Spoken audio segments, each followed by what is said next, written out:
Hello and welcome back to another 1001 Beers. You must trap before you die. Back again. Back again for another beer review. And this is the last one. Last one of our evening. However, I'm going to post these in a weird order. A weird order? Yeah, I decided I'm going to post... You're going to mix it up. You normally do it chronologically. You're pretty OCD like that. Not going to. Ooh. Not going to. But you're not going to get the kind of the sun disappearing and then the kind of the twilight of our final review? Yeah, I'm going to mix it up. Ooh, okay. I'm not sure we can cope. I'm going to go mash up. In fact, I'm going to intersperse this with ones of just me. So these will be drip fed over the next few weeks. Drip fed? Yeah. Like being in a hospital. You can't have too much... drip feed me beer. You can't have too much James Quino beer reviewing in one go. Speak for yourself. In one go, you can't. You got to drip feed quality over a long period. You can't. Well, you can't give it all in one moment. No, you've sold it to me. There we go. So, right. So even though it's our last beer review, which is this evening, I think this may be the one I post first. Oh, right. Well, in that case, this sounds like it might be something a little bit out of the ordinary. We'll see. Right, so it's first brewed in 1946. Ooh, okay. It's from Belgium. Oh, okay. Yep. 10.5%. 10.5. Any guesses? Oh, is it St. Bernardus? It is. Yes. Abt 12. Ooh, you had this one before? Hello. I have. Have you? I'm quite a fan. Are you? Well, yeah. Okay. I don't want to give too much away, but this is one of those sort of Belgian beers that you just have to have that gives Belgian beer that great. Well, I've never had it, so that's exciting. You've never had it? I've had beers by St. Bernardus, but not this one. Yeah, because they've got. I think it's the three colours for the different strengths. So I've had. There's a green one, possibly a red one. So the green one's still in my stash. Yeah, I've done the wit, which is the silver one. That's the silver one, is that? Yeah, which is the wheat beer. That's quite low alcohol, I think.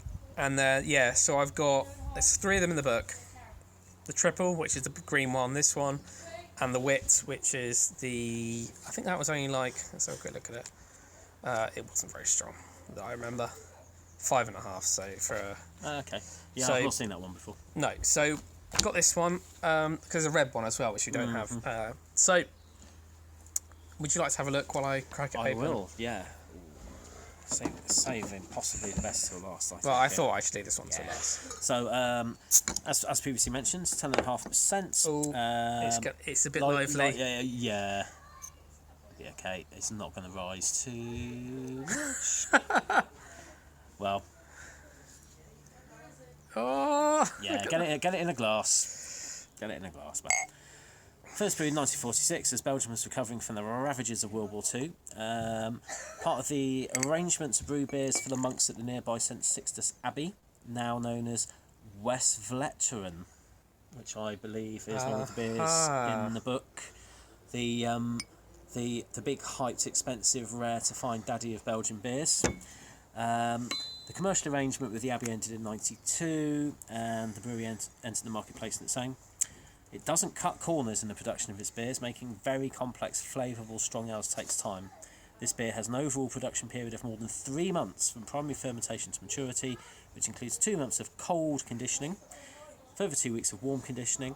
Recipe includes Alexis and Prisma varieties of pale malt, plus a pinch of roasted malt that gives the beer its muscular body, whilst Target and Styrian Golding hops add spice. Tasting notes. Just put a line in there. A very dark brown beer that leaves a noticeable lacing in the glass. Oh, Martin Taylor would like this one. It has notes of banana, chocolate, candy sugar and dark fruits. The mouthfeel is very full and creamy.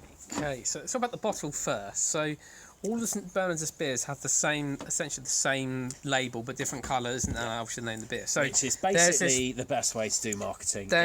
Your man you recognise or the logo you recognise, just do it different. So it's some sort of cheery monk or abbot character.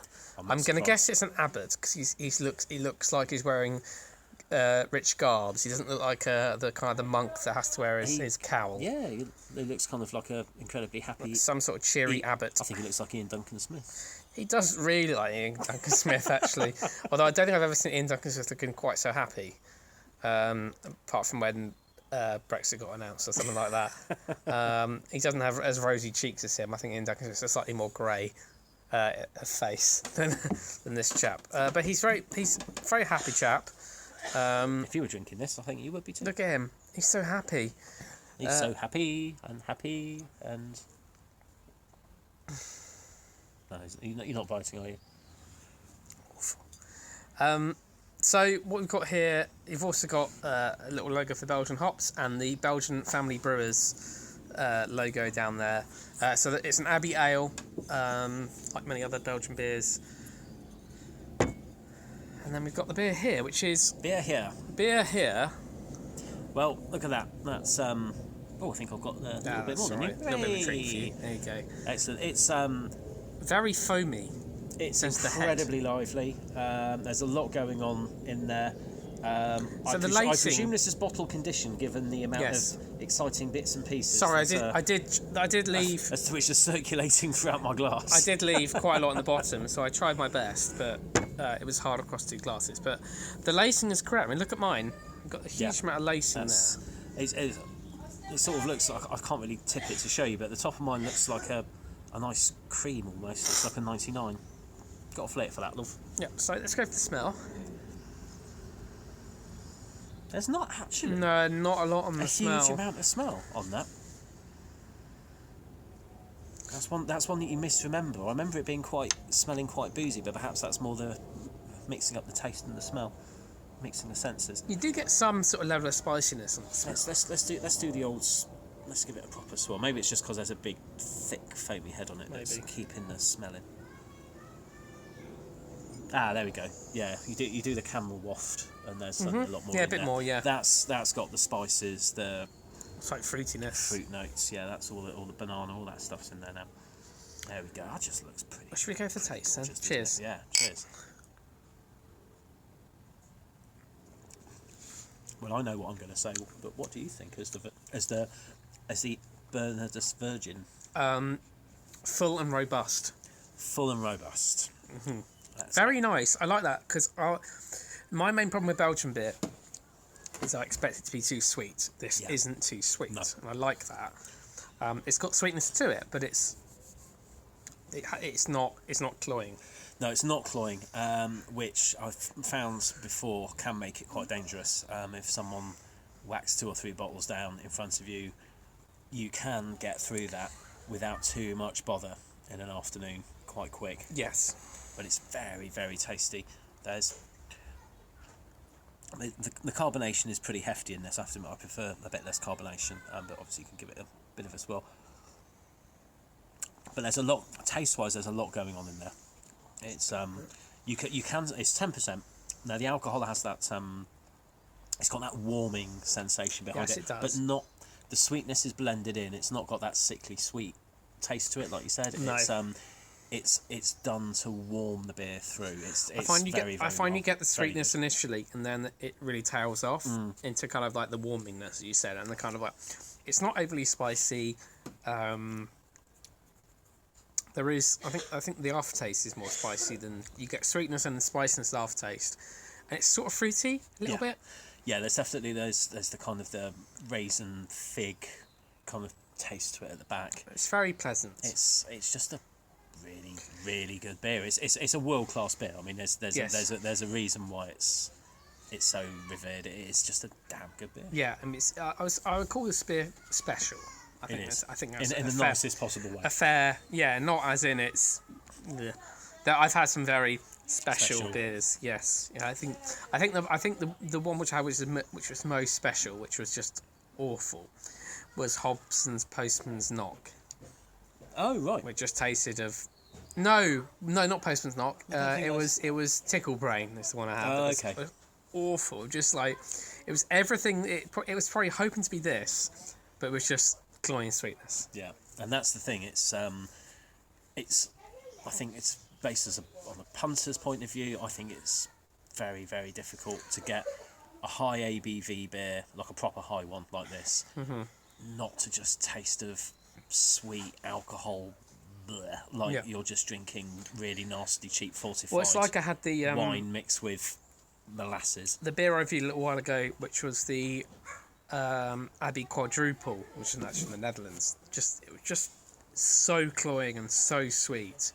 And the first beer I think what really helped me in these beer reviews, the first beer I ever reviewed was the Austrian Christmas beer called like Slamislausch, I think it was called. Okay. And it was just sugar, basically. It was horrible, really, really horrible. And it's nice to put the things into perspective, because this one is not sweet. Well, this is the joy of you doing the book. You kind of end up getting an informed opinion of all sorts of different things. So here's a question for you then. It's the joy of doing all these different bits. Which one is better, this one or the triple, which I haven't reviewed yet? Which one's the better? Personally, this one. Is this one stronger? Yes, I think it is. Let's have a look in the old book.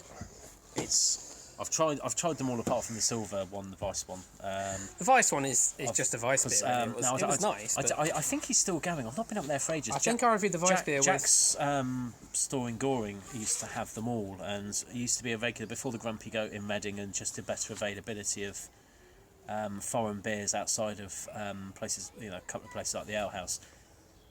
Runs up to Jack's in Goring used to be quite regular because he had all sorts in there, and I did try them all off the back of that, and this is the one that I remember being the really, really good one. Yeah, the triple is only 8%. That'll be right. Yeah. I'll show you this anyway. I'll show you when I do the actual beer review eventually. But it is a great picture of St Bernardus himself there. This is from the next to the triple review, but it's the same thing basically. That isn't specific to the triple. And the wit I did with Tim Lloyd, which is very nice. Very nice beer. It was a really good wheat beer. This one is lovely. Really, really nice. Yeah, it's a quality beer. Did we read? Was there much about the brewery? Did we? Was there much else to add? Yeah, did that. That's pretty much it, really. I mean, I do like the. There's stuff on the back of the bottle, but it's in Belgian, whichever part of Belgium it is. We don't know which part. I think it's Dutch, isn't it? So Flemish, yeah. Yeah, Flemish. That's basically what you got. Yeah.